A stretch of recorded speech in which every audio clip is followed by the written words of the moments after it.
Good morning, everyone. Hopefully you can see and hear and maybe even additional sensory sensory stimulation today, unlike last week.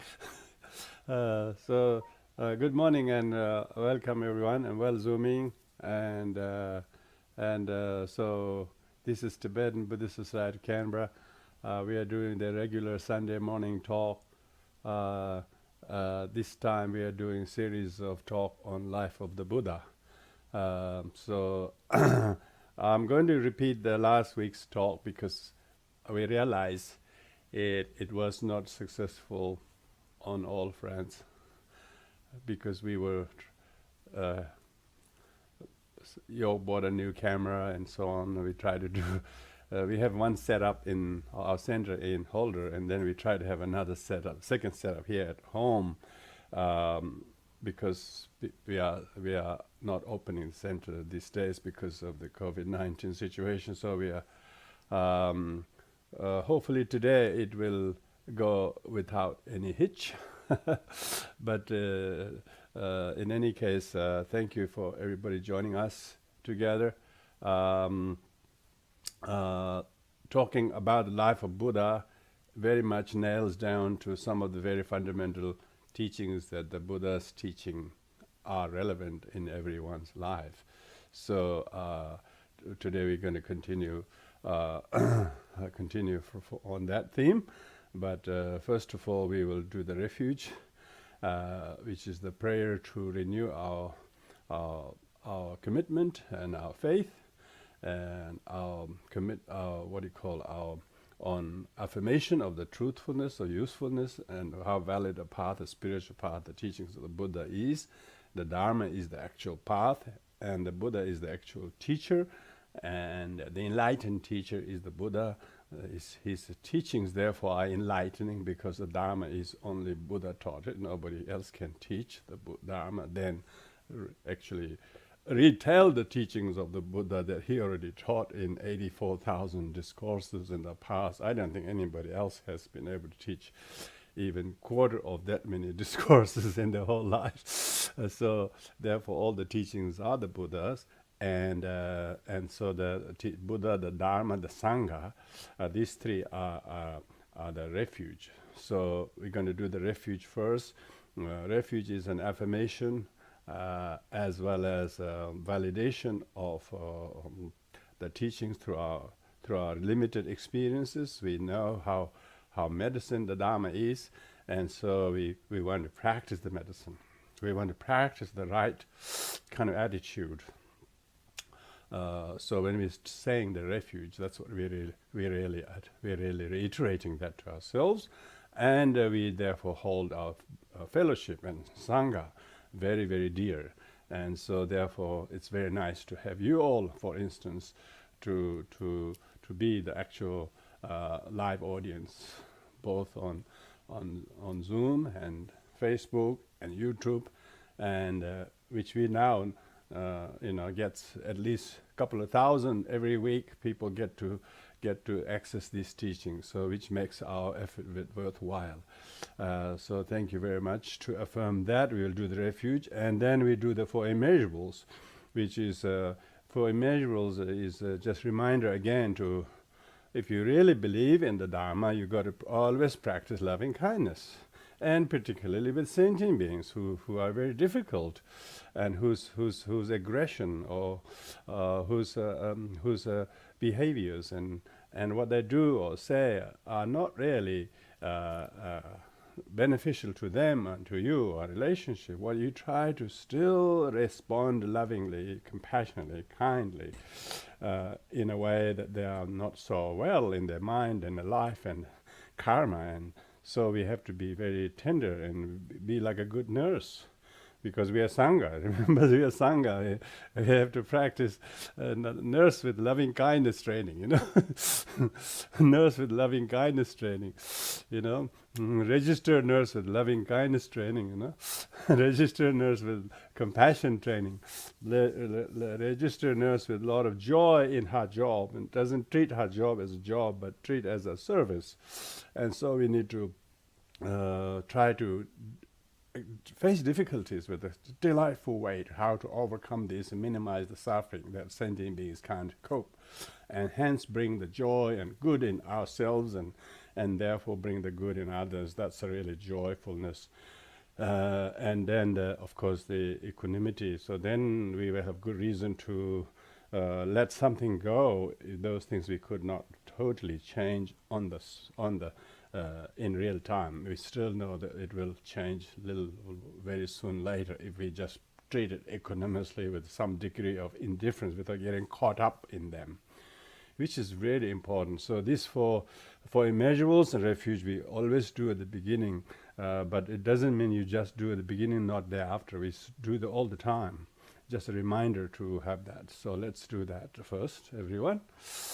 Oyenda Buddha Dharma Sangha Ajere Vyete Lajem Bhavaje Ajehada Ashare Buddha Tuve Enda Buddha Dharma Sangha Ajere Vyete Lajem Bhavaje Ajehada Ashare Buddha Tuve Yenda Buddha Dhamma Sangha Ajere Vyete Lajem Bhavaje Ajehada Ashare Buddha Tuve Meho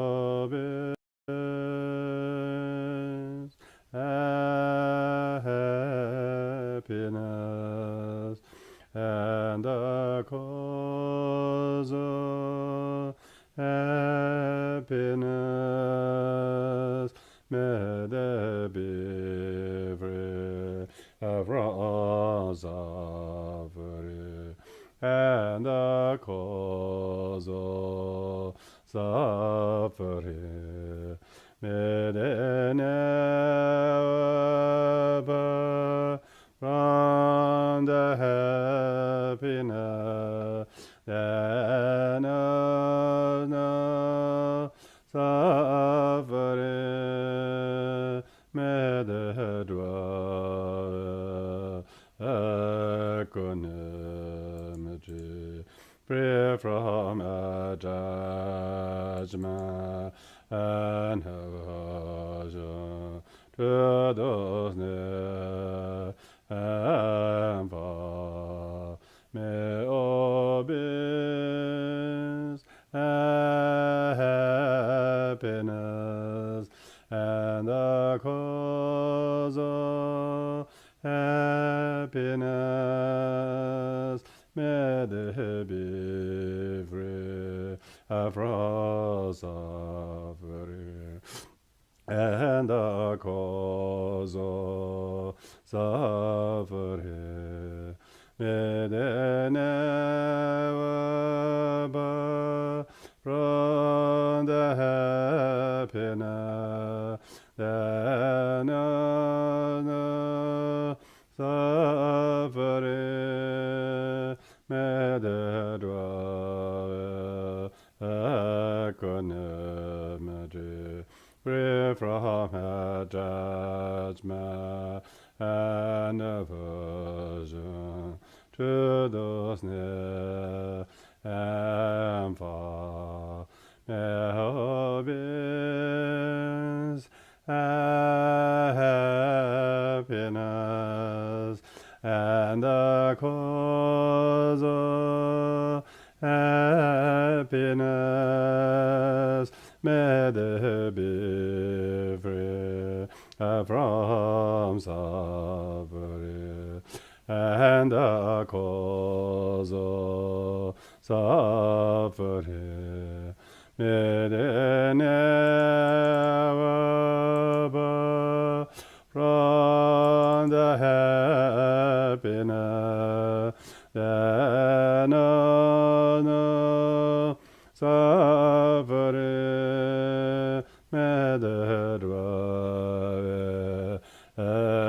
equanimity, free from her judgment and aversion to those near and far, according to the intelligence and predisposition of it, where you turn the Dharma, agrelo and come go.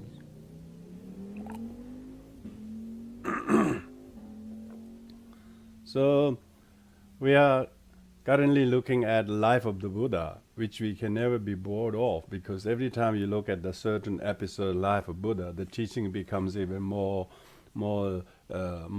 real to us, because we are not talking about legends, we're not talking about sort of stories, we're talking about actual life events that happen in the life of the Buddha, which has affected so many people's life, and all his teachings were discourses, which means his conversations that he had with the people. And so that's why today we're going to move into some of the very important, colorful figures in the life of the Buddha. And we talked last previous session, the Buddha himself gone back to his home, and many of his the Shakya people, including his father and his ex-wife Yashodhara, and his stepmother Prajapati Gautami, how they all joined the Sangha, and they all became his disciples and followers. So this means Buddha has traveled now from Rajgir to Shravasti, and then from Shravasti then he traveled to again Rajgir, and then from there he again traveled to Kapilavastu, his hometown, where many of the Shakya people got converted. That was including his own son Rahula. And among those people he did not mention, but also became ordained, but rather sort of, I would say, hesitantly, was his cousin Devadatta. So today we're going to talk about quite a few individuals, like Devadatta, the Buddha's cousin, Ajatasattu, also the disciple of the Buddha, and Nanda, the Buddha's half-brother, and the individuals like Angulimala and Kissa Gotami. So we're going to look at these 5 people's life, relationship with Buddha, and how certain facets of the teaching became a little bit much more juicy and relevant as we move along. So Devadatta, one of the Buddha's cousin, who had a few quarrels with Buddha on a number of occasions. While Buddha was in Shravasti and teaching, and he had actually thought he wanted to go to the palace in Hansawati, and that's Prince Siddhartha Palace, and wanted to, with the intention of stealing one of his concubine called Gopa. And he came up her and took her hand, and she was a very strong, athletic woman, and she gave her a huge squeeze, hard squeeze, almost like his hand became very bloody because she was so strong, and then threw him from the terrace where most people were standing, and then Devadatta fell on the ground. All the Shakya people heard this noise of his falling and found out that Devadatta had penetrated into the inner living quarters of Siddhartha, and had tried to take away his wife Gopa, so they actually wanted to punish him, but then they remembered that Buddha had once upon a time predicted that Devadatta would inevitably will fall in lower realms, and so do not let him be punished. He will suffer his consequences anyway. So they let him go. Anyway, so that is the story before Buddha came to return to Kapilavastu. Yeah? So I just forgot to tell that bit. Then later on, after Buddha had now ordained everyone, and among those among those people who were ordained was also Devadatta. But Devadatta was always making a lot of condescending remarks, always tried to compete with the Buddha and saying he's also prince, why he's not. So he did various sort of contemptuous things as he is a competitor to the Buddha in many ways. And because of that, even though he was among the Sangha ordained, as Buddha's cousin, this is what relative karma is like that. Although most of disciples Buddha, as soon as they become ordained, they become arhathood and they attain great realization. But Devadatta, due to his relative karma, a relative karma of being jealous, he didn't gain any of the arhathood, and so. One day he saw that all the Buddha's disciples were able to show amazing miraculous powers, and then he was really jealous. He says, "Why did my uncle did not teach me all these skills when he had taught to everyone else?" He didn't realize that why he hadn't is not that Buddha didn't teach, but due to his obscuration for jealousy and competitiveness and so on, he couldn't see any of that.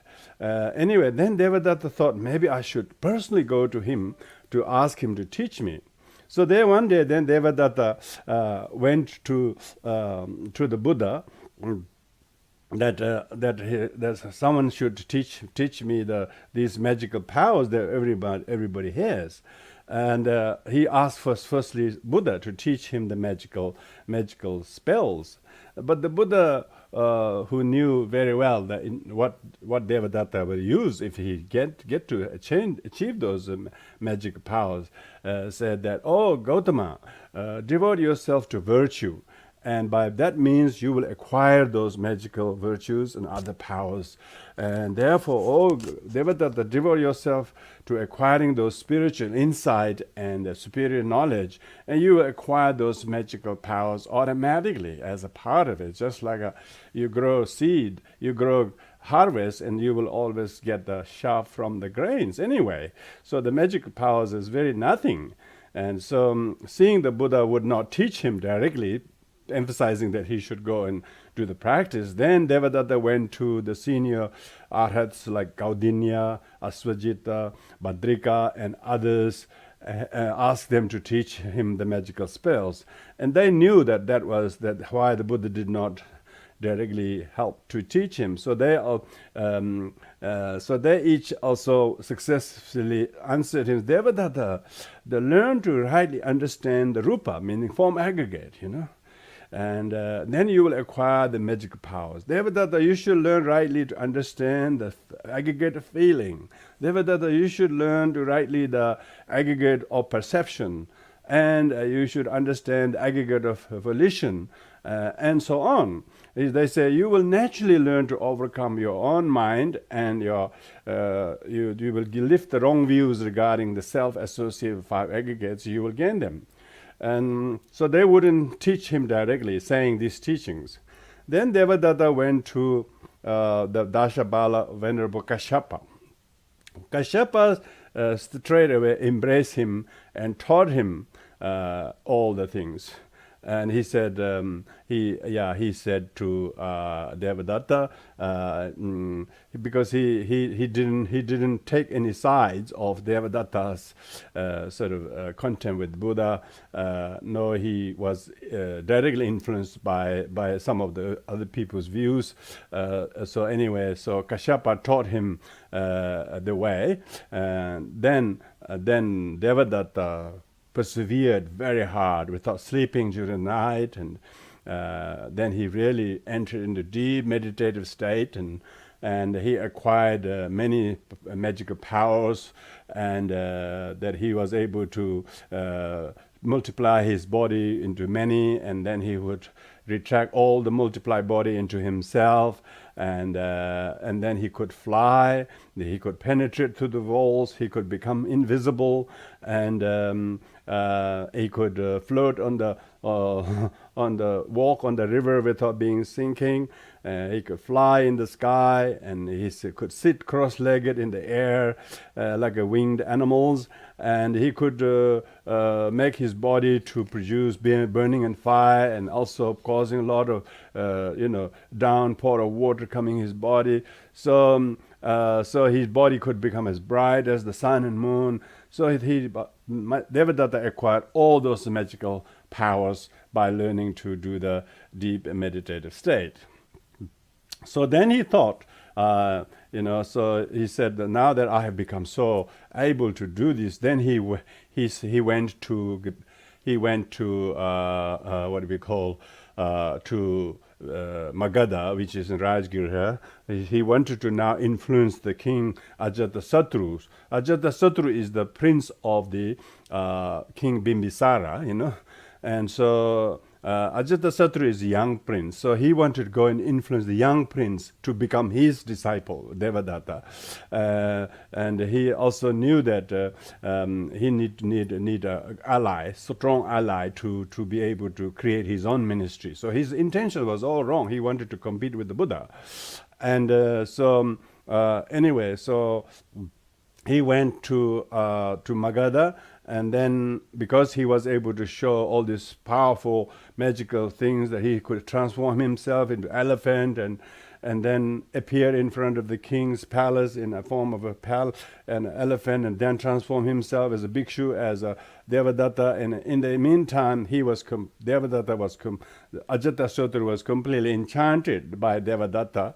Ajatasattu had not really met Buddha yet and have not heard teaching directly, but his father was deeply influenced.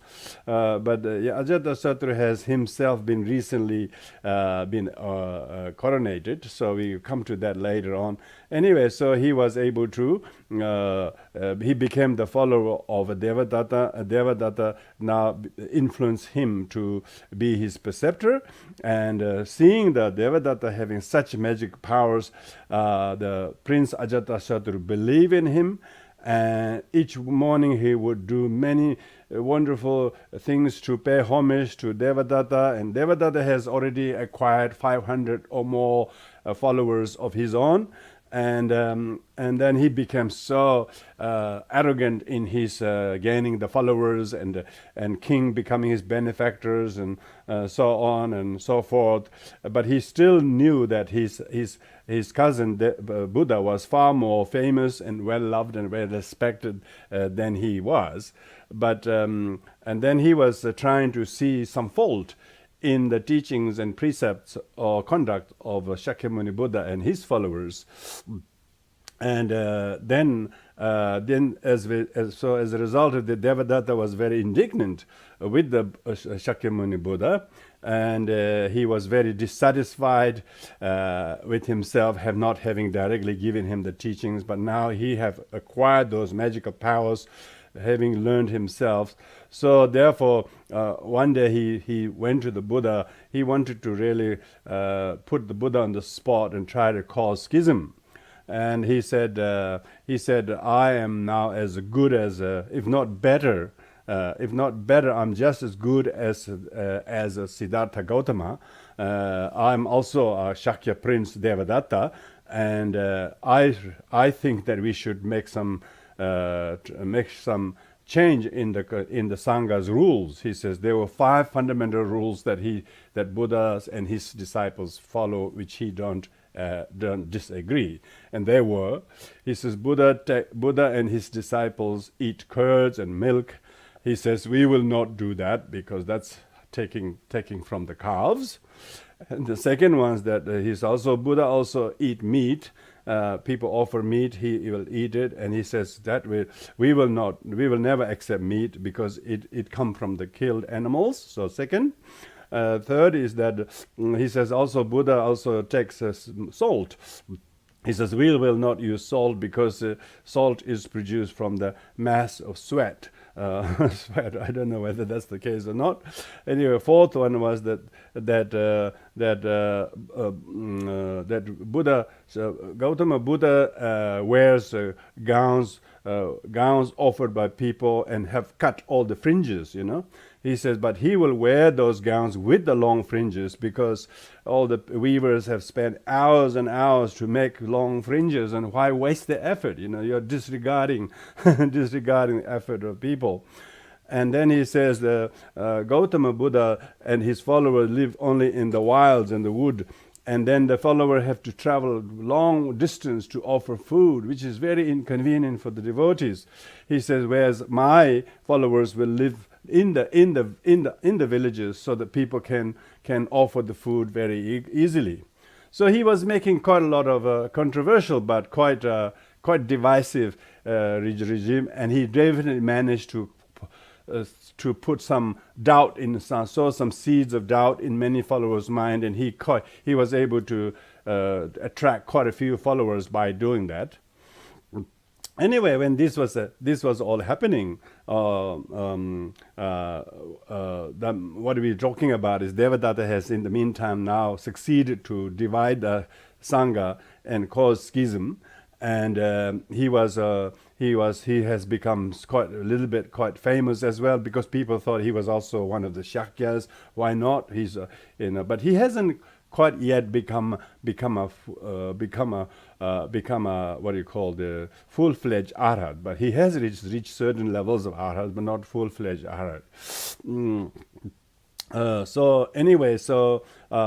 This is where the Devadatta story now moves on to not only becoming himself causing schism with the main Sangha, with the Buddha, but also he goes to influence the king Ajatasattu. So this story of Devadatta and his devotee king Ajatasattu overlap. So therefore, one day the Blessed One said that he says, who is the main spiritual preceptor of Ajatasattu? Buddha asked, and they say now his main deity or spiritual preceptor is Devadatta. So Ajatasattu, who was very much impelled by Devadatta and also by his own ambitions, because his own ambition was try to harm his father, so to take his father's kingdom, and so he had already wanted to take the throne his father. When the Buddha heard of that, he said this is due to the bad influence of Devadatta to his devotee Ajatasattu. He should take the throne only respectfully when the father Bimbisara gives to him, rather than try to use various ways to usurp his own father. Anyway, Bimbisara, the father, was so nice. He, having found out that his son wanted really the throne so badly, wanted to become king, so he made him as the viceroys of his kingdom, Champa and Magadha, and there he and Devadatta gave themselves and then offered the throne to his son Ajatasattu. Bimbisara, who is a very good father, imagining that if his son's domain were vaster, he would be less rapacious, gave him the whole of Magadha, with the exception of his capital Rajgriha. But even this did not, make his son Ajatasattu very, very happy. Then the king relinquished also Rajgriha, only reserving his treasures. But as Devadatta suggested to Ajatasattu that the real sovereign was the one who had the treasures, he prevailed on the king to relinquish all these. So in the end, not only Champa, but also Rajgriha, not only Rajgriha, but also all the treasures Ajatasattu have to give Bimbisara had to give to his son Ajatasattu due to the influence of Devadatta. So anyway, in the end, because his father gave one kingdom, part of kingdom, Champa first, then Rajgriha, then the treasures, slowly, and Ajatasattu was totally disappointed with his father's unwillingness to give the whole thing to him in one go. So he cast his father in prison. And so this is the very very important story about how son turns enemy to the father king. But his mother, the Queen Vaidehi, the only person admitted to see him, bought him food in a bowl, because Queen was allowed to visit the father, but otherwise he was put in a prison by himself, solitary confinement. No one was allowed to visit. So, because the Queen was so loving, and she always smuggled food and so in order to help her husband, and then again her son Ajatasattu heard of this through the jailers, and then forbade the Queen doing so on pain of death. So he wanted her father to suffer. Then Queen Valadehi had her body anointed with quantity of nutritious powders, and filled her ankle rings with water. By this means, she also kept the king alive. It's amazing. That also later on, this device was also found out, and then she was no longer allowed to visit the king. Visit the king. Then at that time, at that very moment, the fully enlightened Blessed One was near Vulture's Peak. That's near Vajrayagir is the town. Vulture's Peak is on the top of a mountain. And so because the Bimbisara was such a devotee to the Buddha, but Buddha, he could never see the Buddha. But Buddha deliberately came so that the Bimbisara could see him through the window of the palace. When Devadatta and Ajatasattu discovered that, then they have the window also blocked because they didn't want to see the father, to see the Buddha walk nearby. So all the windows were walled up, and then he made his father to walk on burning fire and all of that in the prison. He made awful torture to his father.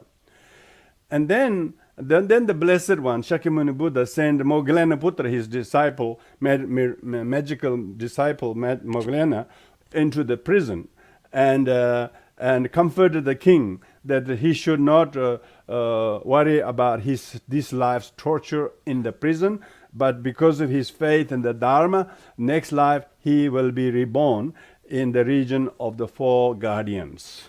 So Moggallana Putra went in the prison and told that.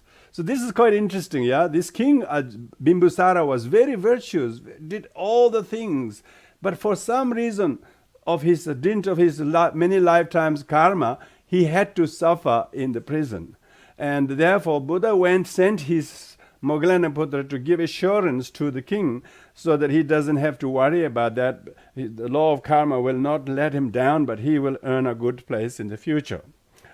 So that's very, very important story. So in this way, later on the story goes like this. When King Ajatasattu himself became a father to his only son, and he took his son. He loved him very much. Then his son had a very big boil on his big thumb, and had a lot of pus in it. And then Ajatasattu picked his little boy in his arm, and because he wanted to comfort his own son, and he put the boy's finger in his mouth and sucked the pus out and to relieve him. Just as he was doing that, then his mother walked in, and seeing that what Ajatasattu was doing, she told him that his father had once done the same thing when he was so young and had a big injury on his thumb. So great was the king's distress at that way, that he had treated his father in such a terrible way, and he wished that his father was still alive. And then he cried, saying, "How could I not be kind to my father when I can see how much I feel loved for my own son, and my father did the same thing to me, but yet I treated him this bad." So in if anyone could tell me that if my father is alive, please go him and bring him back. I want to give him the kingdom his back. So as soon as this was announced, all the crowd was so happy. They rushed into the prison, shouts of joy. But when the king Bimbisara heard them come, he thought they were going to inflict more torture, and so filled with terror, he heaved and a deep sigh and then passed away. So that's interesting karma, isn't it?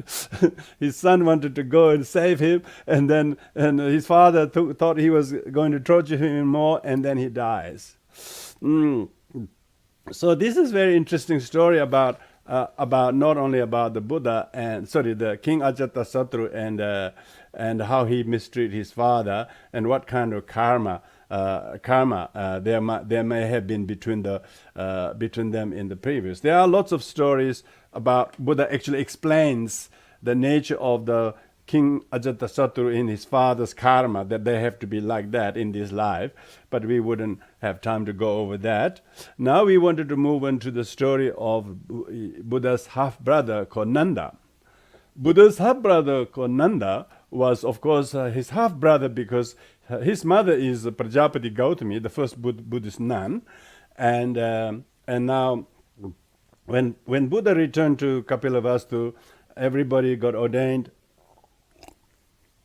But during that time, he was already fallen in love with a young lady, his fiancée, and did not want to renounce the world like all the other Shakya princes did, Buddha, through his skillful means, persuaded him to enter the Dharma, become a monk.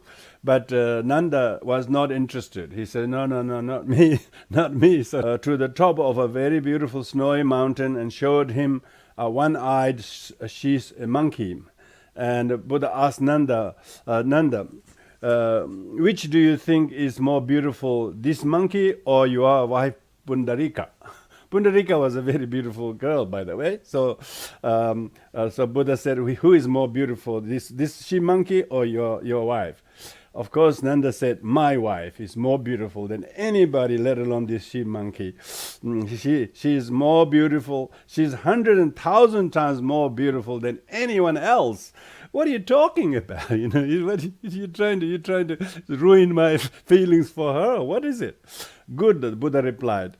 Now let us go to another realm. And this time Buddha gave him to another realm. This is like Buddha took him to the God realm.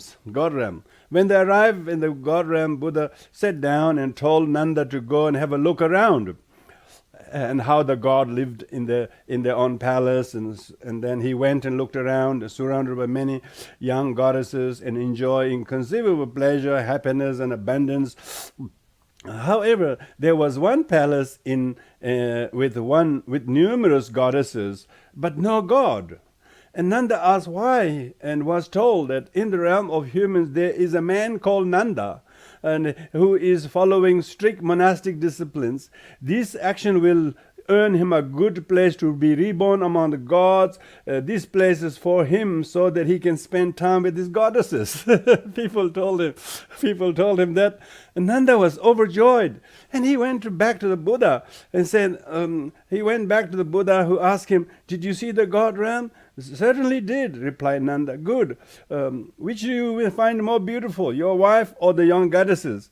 The goddess of the gods are much more beautiful, replied Nanda. Indeed, their beauty surpassed that of my wife Pundarika as much as her beauty surpassed that of one-eyed she-monkey we saw before. So, and then once again Buddha then brought him down to earth, and Nanda was starting to now took robes and now practice this precept very hard. He renounced his wife, and then he observed the strict rules much more strictly than anybody else. Then the Buddha asked the monks, Nanda has renounced this worldly life in order to reborn in the Deva realms, he said. But all of you have become monks in order to go beyond suffering. You and he are not the same path. Do not talk to him anymore. Buddha was, and when he was sort of skillfully manipulating, don't talk to him. His attitude to become a good monk is so that he can be born in the God realm. You guys are practicing very strictly to get rid of suffering. So just don't talk to him anymore. Do not be intimate with him. Do not even sit on the same seat as him. So Buddha gave this advice. And all the monks obeyed this. And then Nanda was very upset. He says, what's wrong? He says, Ananda is my younger brother. At least he should sit with me with some affection for me, because Ananda and Devadatta were brothers, yeah? That's why they both are cousin to the Buddha, you know. They're same father and mother. Same father, I think different mother, I'm told, because I've been reading through the details. They are different mothers, but same father, but they are half brothers. And so...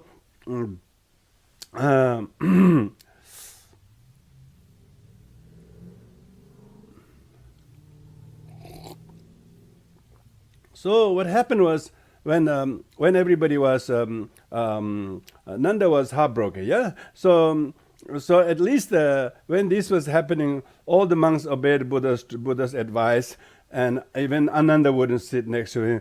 But he went to see his brother Ananda. Ananda got up and from the seat and moved away and didn't want to talk to him. Nanda asked him, why? Why are everybody avoiding me? What did I do wrong? Then Ananda told him what the Buddha had said. Nanda was heartbroken. Nanda was heartbroken. At last the Buddha came to him and said, Nanda, will you come to see the hells? Nanda agreed. Then the Buddha transported them there with his miraculous power, and he said, go and look around. And then Nanda set off to explore the hell realm, visiting all the realms of hell, until one place he came across an empty pot with a blazing fire crackling inside it. Large number of Lord of Death henchmen was all around. He asked them why there was no one in the pot. They're just boiling a big pot, no one. And they said, there is a young half-brother of the Buddha called Nanda, they replied, who's practicing monastic discipline with intention of being born as a god. After enjoying his happiness in the celestial realm, when his merit runs out, he will be reborn here. So we are getting this ready for him. Nanda was terrified. So he returned and thought things over. He said, to be born among the gods in the future and then end up in hell realm made no sense. So he developed a real determination to seek freedom from samsara. As having seen the hell, which is with his own eyes, he never did anything that transgressed the precept even slightly. And the Buddha extolled him, the disciples, with the best control of sense doors.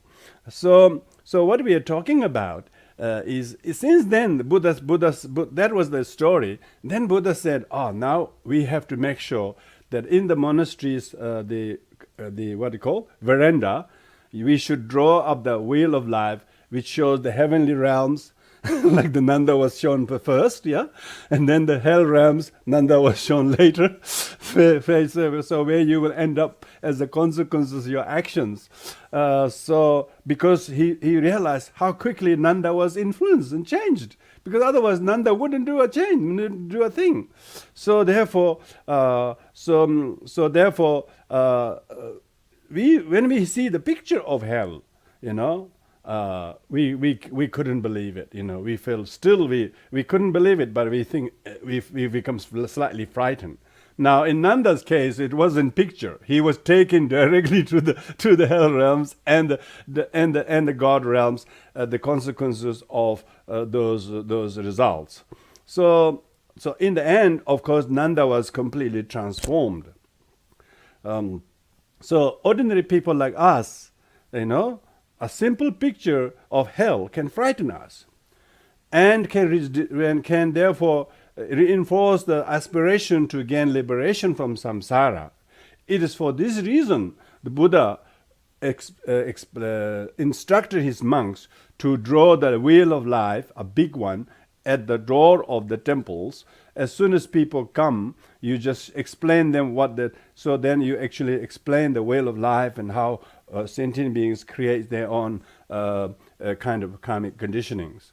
So that's this story about Nanda also, of course, Nanda was not like, it's unlike Devadatta, Devadatta was very, very contemptuous, very, very jealous, very, very competitive, and very angry, and he was envious of the Buddha's position. He was in his own family. Then you have Nanda, who is a completely different relation. He's completely attached and infatuated his wife. And even though his brother, his cousin is enlightened one, he didn't want to follow him. Everybody was traveling from different parts of India, flocking, becoming disciples. But those in the real immediate family, particularly the boys, the boys were really naughty, The girls were okay. Girls were begging the Buddha, please admit us into the path, beg us a nun, and Buddha was refusing. So it's quite an interesting picture, I would say cultural picture of what Buddha having become enlightened. Even then, he has lots of issues with his own immediate family. Some didn't want to believe him because even though he was enlightened, they were competitive to him, they were contemptuous to him, and so on and so forth. So that's a very important story in relation to one's two cousins, half brother, and of course Buddha's around that time when Buddha was nearly 50, he was asking the monks to say, now that I'm getting old and I couldn't do many things on my own, I need an attendant, so remember Ananda was born on the night of Buddha's enlightenment, age of 35. So when Buddha turned 50, so Ananda would be 15. Ananda would be 15. So he would be fit young novice, to help his uncle. So actually, Buddha first thought that some of the senior monks might put their hands up to become his attendant, but they were themselves almost same age as Buddha, some even a few years older than the Buddha.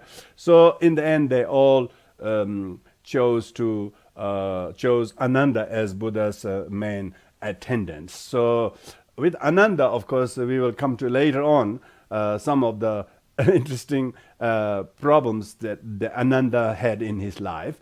But never but he never had anything against the Buddha, or did not disobey the Buddha or things like that. But features more importantly towards the end of the Buddha's life. So we'll come to revisit Ananda later. Now we will to talk about the mustard seed story, the goddess, the lady called Kisa Gotami. Kisa Gotami was a young Indian girl. She, through the skillfulness of the Buddha, she found truth in life. But she found the truth in her life through a very difficult story. She having given birth to a young boy, was very delighted. Of course, most young mothers are very happy. They couldn't dare to part even for half an hour. Do you know that? If you have to part half an hour, you're going to make sure someone even more reliable than yourself will look after. They call babysitter, nanny, like that. And so she was like that. And unfortunately, her only child died. And so she was devastated, She was devastated by her loss of her child, and she couldn't believe that can happen to anyone, let alone she. And then she asked everyone to go and rescue her, revive her child. There must be some people who can revive her child. And most people told her, no, you can't. You're going to go and bury him. There's no way to revive her. And finally, someone said, I've heard a great saint called Gautama Buddha. We heard that he can revive people. So you should take your dead child to the Buddha. And then she goes to finally find the Buddha and brings her child and asking the Buddha to revive her child. But Buddha did not. Buddha. This is a very important how the Buddha gave the teaching. He simply told her, "Yes, I will revive your child, but you got to assist me." He said, "Oh, you should go and get some mustard seed and then we can make a medicine from that to revive your child." And she said, "Of course, I'll leave my dead body, the child's body here. Could you please? I will go and get the sesame seed, and then mustard seed rather." And then, as she was about to go, Buddha said, "By the way, it has to be a mustard seed from a home where death has not occurred. It can't come from a home where death has occurred. It has to come from a home where death has not occurred." She thought, of course, it's only me who has lost only child. And then she goes home to home and asks. Usually people begging in Indian street, you wouldn't go and ask specific thing like master seed. You just ask some rice or maybe a little bit of dal bhat or something. People thought, it's very funny, this lady requesting for master seed. Anyway, they will look in the home and they finally find some master seed and they give. And then she said, "By the way, have anybody died in your home?" And they say, "What the strange question you're asking?" She said, "Yeah, but I'm told I can't accept from a home where death has occurred." And then they said, "Of course, you can't have this master seed. Our family has suffered this loss, that loss." Everybody was telling litany of stories who many have died. And then she thought, "Oh, this was only this family. Maybe next door will do. Next door." She went from home to home and home to home, and she couldn't find any family where death has not occurred. Whole town she went, and then she was reviving herself now. Buddha's skillfulness teaching made herself to realize, death is universal. She became so mindful how universal the death was. There's not a single family where death has not occurred. Through this knowledge, she discovered the heart despair of anybody. She became so mindful of her thoughts and emotion that affected her so to become so sad, as if the phenomena called death has not occurred to anyone but her. So she became so much sorrow. Realizing that such things in fact occur to everyone, she was able to accept and understand and death. Maybe are going through a very big, difficult health, and maybe we are all going through the pandemic. So we should not be thinking this as you can have vaccination, you can social distance. Some people are swept overnight while sleeping in their village by landslides. So we are not aware of how universal disasters and illness and tragic, violent loss of life, country, family, limbs, jobs, possessions have happened to everyone. So we must also see the Kisa Gotami in us, we are always saying, poor me mentality, poor Kisa Gotami me, poor Kisa Gotami in me. I want everybody to write a story, poor Kisa Gotami in me. Compare this with the universality of those who lost jobs or who have been lost a family, or in Tibetan case, lost whole country. This is not loss of a purse or loss of a bag.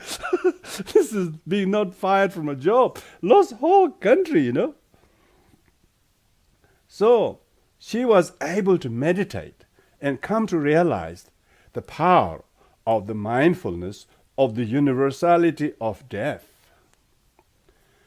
And then she was no longer, now she's not attached to the dead body of a child. Dead body of a child is now decomposing. And she did not have to imagine it is foul body. It is already becoming decomposed, And how could Buddha or anybody can resuscitate a decomposed body? Nobody has done that ever before. You have so many businesses. Nobody resurrected dead decomposed body. So she was basically asking impossible. Likewise, we are always acting like Kisa Gotami. Why this happened to me? Why this happened to me? Why did you do this to me? All this poor me, all this Kisagotami in me. So we need to understand every little encounter, discourse that Buddha gave to people like Kisagotami. We should really remember, how the Buddha was so skillful to teach her, ask her to go and find the master seed. And instead of, he didn't say, no, I will heal you, bring back your child, bring it over, and he just says some mantra and make him revive. It's not like, that's not Buddhism. So that's what his teaching says. Buddhas do not wash neither the sins with water, nor heal the sufferings of beings with holy hands, nor transfer his realization to others, but simply showing them and teaching them the way. Yeah? Teaching them the way. This famous saying in Tibetan, Tubnam dikpa chui mi dushing. Dove dunga chaki po minze, niki tokpa shenla po menze, chunyi demba tembe tovar kyur. This particular saying very universal. So therefore, to seek some kind of healing from somebody, doing this and doing that, is not Buddhism. It's shamanism. Shamanism. And they go faith healers. But in Buddhism you have to transform your thought and understanding that Kisa Gotami, when she went from home to home, she was seeing the truth much more brightly. Every time she goes to another second home, another third home, she realized, this two family has had much more tragedy than me. So then she realized how her own suffering is a lot more acceptable. She realized how much it is caused by her own attachment and self-importance. And by the time she realized there's not a single home who could give the master seed, she had already seen the truth. Buddha made her to see the truth by herself walking the talk. And so that's why in Dharma we need to understand how most of suffering is caused by self-importance, self-cherishing, attachment, and not realizing how universal death is. You don't need to be sick. You do not have to be old. You do not have to have pandemic. You don't have to have COVID-19. You just have to be born. And some babies even doesn't get to be born. They got miscarriage. So don't just if people have if we keep the list of all the miscarriage people and those that has been aborted, you wouldn't believe. You wouldn't believe how many have died in abortion, how many have died in in miscarriages, and so on and so forth. So death is universal. So this story about Kisa Gotami, master seed story, is very important because most people do not think how similar are we as a Kisa Gotami. And so we need to also walk around and go to place, how much similar to our situation in other people's shoes are there, and therefore not quarrel with our life's difficulties too much and accept them as the nature of life, nature of existence, and therefore not quarrel with them as hard as we people usually do. So this means the story of Kisa Gotami is about how to not sort of deny death, how not to think death as a morbid subject, because if you particularly have lost someone so young as you're only sort of a couple of months old or a couple of weeks old child, most mothers, you wouldn't believe, most mothers, even though she's got other 3 children, survive. But the one and only she lost, like I remember my mom, every time she talks about my little sister who died when she was only 5 years old, because when we were really struggling as a refugee, she has 7 of us, She has 7 of us, but the only one who died on the road, she lost. She brings so much distress to her. she feels as if she may have done something, differently to save her, and always wear the blame on herself, the mothers. How much most people do not cope with the loss of a young child. Yeah, of course, but how many of the Kisagotami like ladies are fortunate to meet the Buddha? But of course, to meet the Buddha is very rare. It's rarer than this, stars during the day. But it's not rare to hear these teachings and relate them to each other, and then make that sense of ourselves, and also tell to other people skillfully. Like the Buddha was telling very skillfully. He says, okay, I will save. I can help you, but go and get some mustard seed. He says like that. So you have to also tell these kind of stories. Yeah, I'll tell you the story. Slowly, how can we make people to come to wake up, to know these things, and then embrace life a little bit more skillfully. So Kisagotami became one of the theris. Theris is like arhat, she arhats, So I don't know, some of the Buddhist texts saying females cannot get enlightenment, which is so disgusting thing to say, And they mustn't have read the early stories of the Buddhism. Some of the Buddhist followers of Buddha, then women, were really great many theris, mahatheris. Theri means they will become arhats.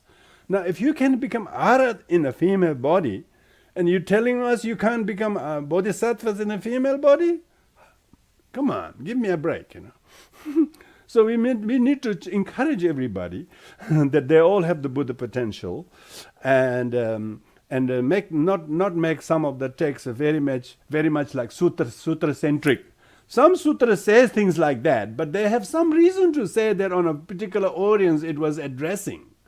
When Buddha was giving those eight conditions under which the Prajapati Gautami and the 500 Shakya ladies can get ordination, it was a cultural and social kind of a reason at the time, And we need not to interpret all of them literally in 21st century, that using that as an excuse for not admitting women into the full bhikkhuni ordination. Even though, unfortunately, Buddhist leaders haven't quite woken up to the dawning of the 21st century, they still give all kinds of excuses, say, it's not written in Vinaya, we can't do this, or this. So people are doing that. But what I'm saying is that, of course, becoming ordained as a bhikkhu or bhikkhuni is very important, but that's not the only way that one can practice Dharma, We can practice Dharma without necessarily becoming ordained, but nevertheless only by seeing the truth. If you don't see the truth, even by becoming a bhikkhu or bhikkhuni, it doesn't mean much, just change your lifestyle, very much. It's just like changing your hairstyle, Changing hairstyle is not a cause of enlightenment, So therefore, one has to see the truth. One has to see the truth and then understand the teachings accordingly. So this is why I wanted to extend this series on the talk of life of Buddha, so that some of the very kernel of the teachings become highlighted, such as the Kisagotami story is about how little we understand about the death, how universal it is, how certain death is, how uncertain when you may die, how nothing else, even your crying mother, can help you revive you. Even Buddha can't revive you, let alone your mother.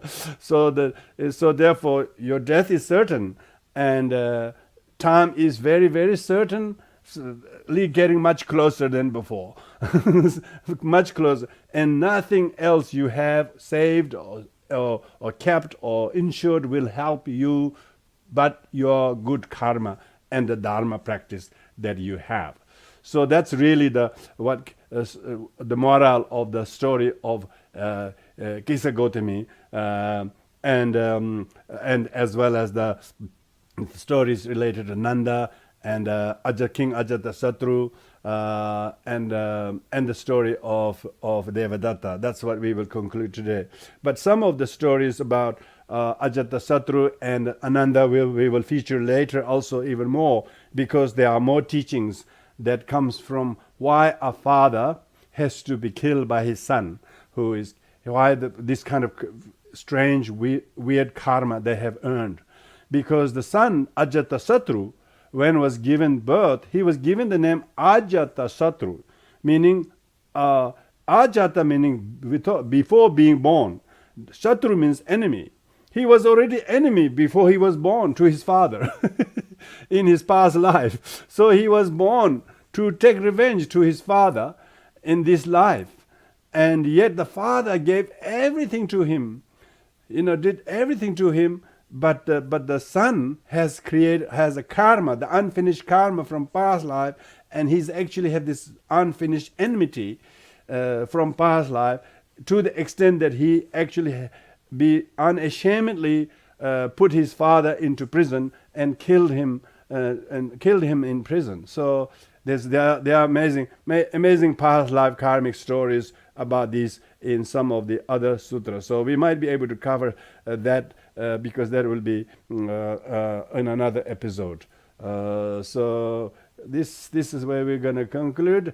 But we will give a couple of minutes if any of the Zoom audience have some questions. If you have, we have a quick look if there's anyone.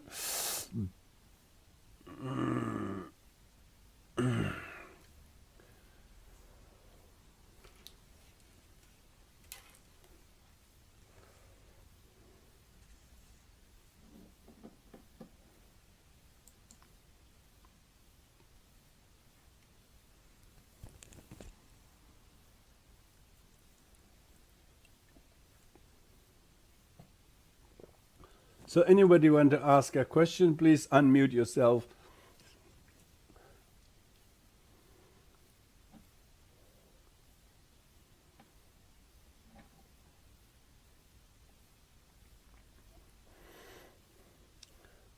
First, remember these names, names of these people we talked today, and and it's very important, because if you know some of these very colorful people in life of the Buddha, you will know the life of the Buddha very well, and some of the very important teachings, some of the very important discourses. Like there is a sutra called Meeting Between Father and Son. If you go under that, that's a meeting between the Buddha when he returns to Kapilavastu and his father Shuddhodana, which we haven't covered a lot in detail. And likewise, if you look at the story of Devadatta and the Buddha, this is only some of the stories that are featured. There are many others by aspect. We met Devadatta as a young boy, even when Buddha was a young prince, and they had a quarrel about the injured swan. So, but when you know those particular peoples, then the stories come to your mind, and the life of Buddha becomes really, really very, very illuminating. And then the teachings that comes from those discourses and encounters between Buddha and his disciples are the sutras. Sutras are discourses. Discourses usually tells who taught the discourse, who prompted the topic of the discourse, where the discourse happened, what was the effect of the discourse, and who were the audience in the discourse, and how it become then anointed as part of the Buddhist canon. So the sutra, to become a sutra, it's an official, I would say, I don't know what they call in Australian Parliament. It's a recorded. They said everything the parliamentarians scream and yell is recorded. Can you believe? And some of them have to withdraw, because they are unparliamentarian.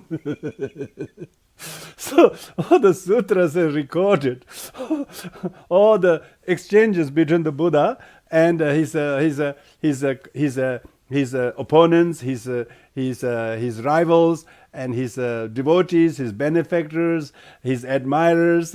All of these things are recorded, and that's what the Buddhist teachings are called sutras. sutras are always the Buddha's conversation with all these people. So that's why extending the life of the Buddha, like we were talking just then, we're talking about these people, but they all were people that played the role in life of the Buddha, and how to whom he had this encounter, and hence these teachings came about. Mm-hmm. Okay, so there being no questions, please digest that. Thank you very much, everyone. It seems today our streaming worked very well. York's put a lot of effort at getting a new camera and all of that. All by his own choosing. He wants the best so that everybody can have a good, very crisp kind of a picture. So really thank him for his effort, and Paul Binos, who put a lot of technical effort to make they work hours and hours, late hours, and every night to work to make it possible. So I thank mostly to these two gentlemen than any other assistance that I require these days, other than all the various other administrative, the committee people work. But in terms of streaming this teaching, these two gentlemen makes all the effort, make it possible. So thank you very much. May both of these two and all the good people live long. So we do the dedication of merits.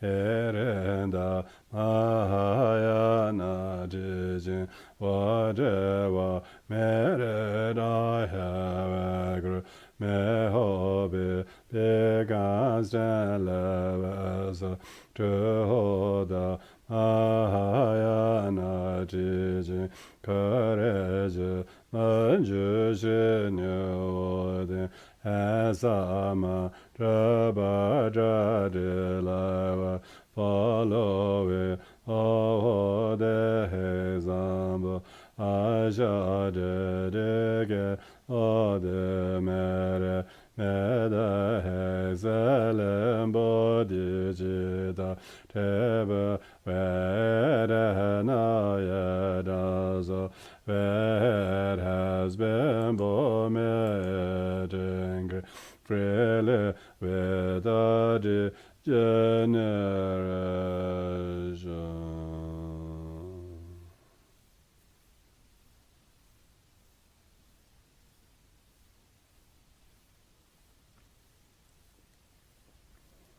Thank you, everyone.